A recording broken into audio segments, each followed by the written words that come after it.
ঈদের আনন্দ ভাগাভাগি করে নিতে গাইবান্ধায় নিম্ন আয়ের মানুষদের জন্য টানা পঞ্চমবারের মতো ৳১ বাজার কর্মসূচির আয়োজন করেছে আমাদের গাইবান্ধা নামে স্বেচ্ছাসেবী একটি সংগঠন।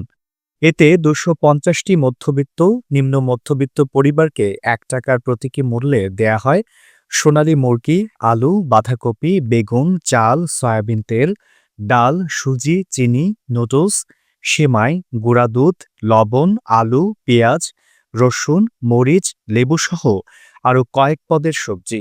২৯ মার্চ বিকেলে গাইবান্ধার স্বাধীনতার রজত জয়ন্তী বালিকা উচ্চ বিদ্যালয় চত্বরে ৳১ বাজার কর্মসূচির আয়োজন করা হয়।